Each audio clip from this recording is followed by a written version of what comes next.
Ladies and gentlemen, sorry for the delay. The story continues with the Council on Foreign Relations. When was it created?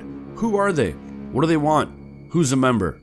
Go watch the videos on the channel about these other organizations to see how they're all connected and the trail that has led us to the CFR. Make sure to like and subscribe if you like the videos or cute kittens.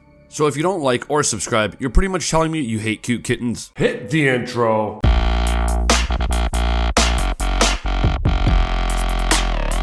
I got flavor. Motherfucker, I'm ill.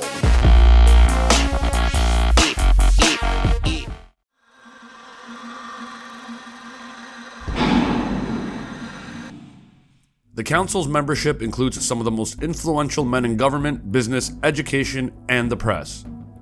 The origins of the Council on Foreign Relations, we're going to call them CFR from here on in, began in France. World War I had concluded on November 11th, 1918 with a decisive victory for the Allied powers, which consisted of France, Great Britain, Russia, Italy, and the United States, over the Central Powers, which consisted of Germany, Austria-Hungary, Bulgaria, and the Ottoman Empire. Fast forward to January 1919 and the start of the Paris Peace Conference. The United States sent President Woodrow Wilson along with numerous delegates to attend and take part in these discussions. The discussions would propose penalties and sanctions for the losers of the war, along with any other foreign policy that needed to be created or adjusted based on the outcome of World War I. Some of the names that rolled with Woodrow Wilson to the Paris Peace Conference included Allen Dulles, future CIA director, CFR member, Avril Harriman, Skull and Bones, CFR, Henry Stimson, Skull and Bones, CFR, John Foster Dulles, Skull and Bones, CFR, and many, many more shady fucks tied either to secret societies or banking oligarchies, including Wilson's close advisor, Colonel Edward House. A lot of the men and ideas that accompanied President Wilson and his sidekick House to the Paris Peace Conference were taken from a set of meetings that took place in 1917 when House gathered about 100 prominent men to discuss the post-war world, dubbing themselves the Inquiry. Oh shit, here we go again. The Inquiry made plans for a peace settlement. They were globalist in nature, calling for the removal of all economic barriers between nations, equality of trade conditions, and the formation of a general association of nations.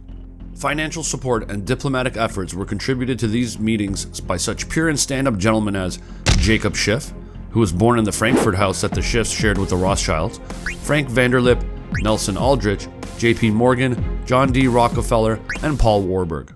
These 5 Rough Riders rolled in and were pretty much like,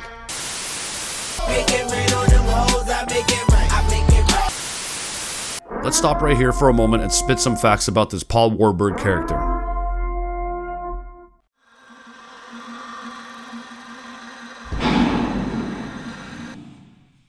Paul Warburg, a German-American banker, was a member of the prominent Warburg banking family. His brother, Felix Warburg, married Frieda Schiff, the daughter of Jacob Schiff, a prominent banker and Rothschild family associate. Paul Warburg received his education in international banking in Europe, specifically in Frankfurt, where he was educated by the Rothschilds. Paul Warburg was a key figure in the creation of the Federal Reserve System in the United States. He drafted the Federal Reserve Act and was appointed the first chairman of the Federal Reserve Board. The Rothschilds, through their agents including the Warburgs, Cohn Loeb & Co., and J. Henry Schroeder Bank Company, exerted significant influence over the Federal Reserve System and the U.S. banking system as a whole. Paul Warburg's brother Max Warburg was a key figure in financing Nazi Germany, and Paul Warburg himself had connections to German government during World War I.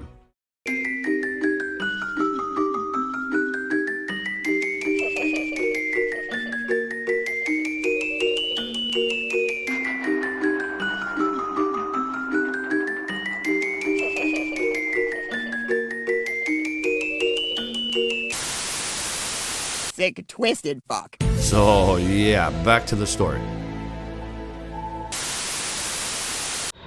At the Paris Peace Conference, Woodrow Wilson's posse ended up bonding with representatives from Britain, led by Lord Alfred Milner, over concepts that all model citizens would and should bond over. These concepts included one world government, central banking, borderless countries, blah blah blah. Lord Alfred Milner was a wealthy Englishman and frontman for the Rothschilds. He served as a cashier for the international bankers in Petrograd during the Bolshevik Revolution, which was financed by many of the same international bankers that had a hand in the creation of the Federal Reserve.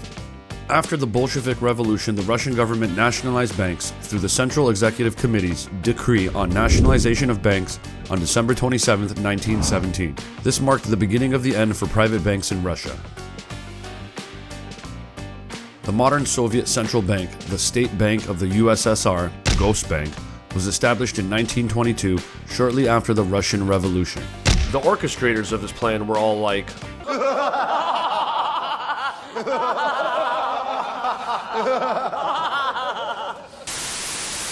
Okay, back to the 1919 Paris Peace Conference.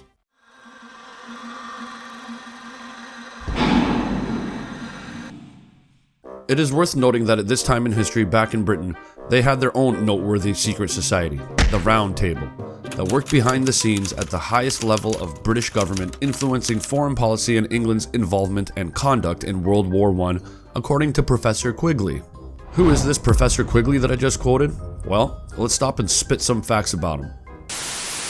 Cause nobody can do it like Mixmaster can. Come on, now. I got the D-double-O, style. Professor Carroll Quigley taught at Princeton, Harvard, and Georgetown universities. In addition to his academic work, Quigley served as a consultant to the U.S. Department of Defense, the United States Navy, the Smithsonian Institute, and the House Select Committee on Astronautics and Space Exploration in the 1950s. Quigley also wrote the 1,300-plus page megawork titled Tragedy and Hope, A History of the World in Our Time. In his book, Quigley discusses the rise of a secret global elite, specifically the Anglo-American banking elite, and their impact on modern historical events. Quigley admits to personally getting a look on the inside structure and workings of the secret global elite he speaks about. His book isn't written from the point of view of someone that is trying to reveal the plans of this elite to stop it. Quite the opposite. He fully supports their actions, and his main criticism is that they work in secrecy. The book is considered a definitive work on the world's power structure and an essential source material for understanding the history, goals, and actions of the New World Order. His work is important because it confirms many plots, conspiracies, manufactured events, and movements that conspiracy researchers present the unraveling of to be true. Well, at least more true than the official mainstream media and mainstream education presentation of the same events. Billy Boy Clinton took Carroll Quigley's course on the development of civilizations at Georgetown University and received a B, while the course average was a D. Clinton has often cited Quigley as an important influence, particularly in his 1992 Democratic National Convention acceptance speech. And then, as a student at Georgetown, I heard that call clarified by a professor named Carroll Quigley, who said to us that America was the greatest nation in history because our people had always believed in two things: that tomorrow can be better than today, and that every one of us has a personal moral responsibility to make it so. And now back to the story. So, at the end of World War I in 1918, Lionel Curtis, who connects to Milner, Rhodes, and the Rothschild, was tasked with extending the reach of the Round Table. A public front organization for the Round Table was created in 1919 called the Royal Institute of International Affairs. It was also known as Chatham House and received its royal charter in 1926, but its creation date is considered 1920, the year it published its first journal and started operations. The institute was to guide public opinion toward the acceptance of a one-world government of globalism. It was Colonel House who acted as host for the Round Table group, both English and American, at the key meeting of the May 19, 1999 in the Majestic Hotel in Paris, which started the commitment amongst its attendees to create the CFR. House may have acted as a host of the meeting, but the coordinator was no other than Baron Edmund de Rothschild. Alright, it's time to spit some facts about Colonel Edward Mandell House. Being fat is beautiful. Name a thing that you can't do. Jumping jacks, run a mile, live past 42. Man, it used to be cooler to slip a bird to the system, and now it's trendy to be triggered and pretend you're a victim. He never served in the military. The colonel title is honorary. gay! Regarded by many as the actual president when serving as advisor to President Woodrow Wilson. Wilson even is quoted as calling House his alter ego. Colonel House was a self-described Marxist socialist who in 1921 just so happened to write a book titled Philip Drew, Administrator. In this book, the following things happened to occur. conspiracies to establish a central bank, a graduated income tax plan, both stated goals in Marx's Communist Manifesto, and plans to control both political parties. 2 years later, 2 if not 3 of the predictions happened to come true in reality. Great success. The subsidiary of the Royal Institute of International Affairs is the Council on Foreign Relations, that was created on and incorporated on July 29, 1921, and served as a front for J.P. Morgan and Company, which connected him to the Rothschilds. The CFR's 25th annual report tells us this about the CFR's founding in Paris. The Institute of International Affairs, founded at Paris in 1919, was comprised at the outset of 2 branches, one in the United Kingdom and one in the United States. However, it seemed unwise to set up a single institute with branches. It had to be made to appear that the RIIA and the CFR were not connected and operated as independently of each other, in order to avoid nationalistic passion of the American population. Article 2 of the CFR's bylaws stated that all meetings were secret and anyone revealing details of CFR's discussions going against CFR rules would be dropped from the CFR roster.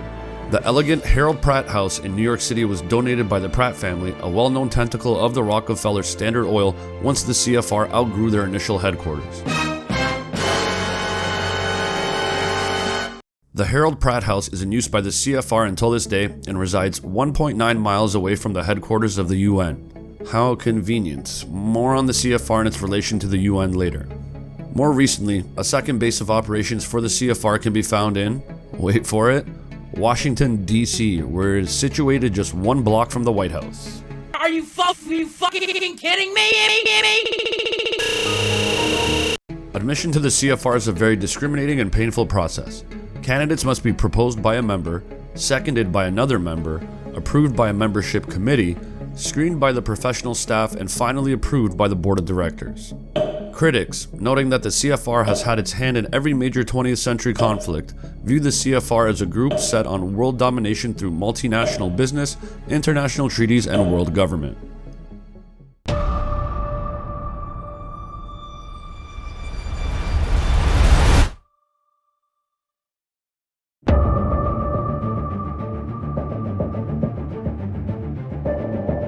Original CFR members included Colonel House, former New York Secretary of State Elihu Root, columnist Walter Lippmann, John Dulles, and Christian Herter, both future Secretaries of State. Return to Washington of the man who takes command of the State Department, Christian A. Herter. The 64-year-old New Englander succeeds the cancer-stricken Secretary Dulles. Confronted with formidable diplomatic tasks during the remaining 21 months of the Eisenhower administration, he earlier received the president's notification at Augusta, Georgia, at which time he told Mr. Eisenhower, "For the confidence that you're showing in me, I can only say, as your devoted friends always say to you, I shall do the very best I can in this new office. But I think you can assume from the fact that I've been a member of a team for some time that the team policies will continue." Thank you. And Allen Dulles, who later served as director of the CIA.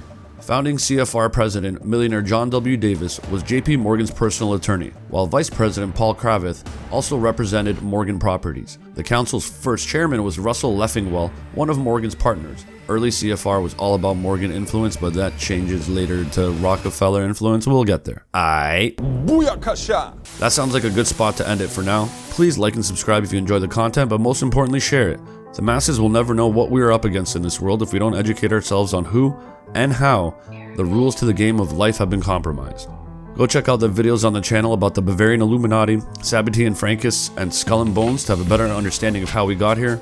Follow me on X to interact with me personally. Catch me hanging out with 3 based broads on the Broadcast podcast and give them a follow. And make sure you come back for part 2 of the Council on Foreign Relations. But for now, like a fat kid in dodgeball, I'm out. Hit the outro. Motherfucker, I'm ill.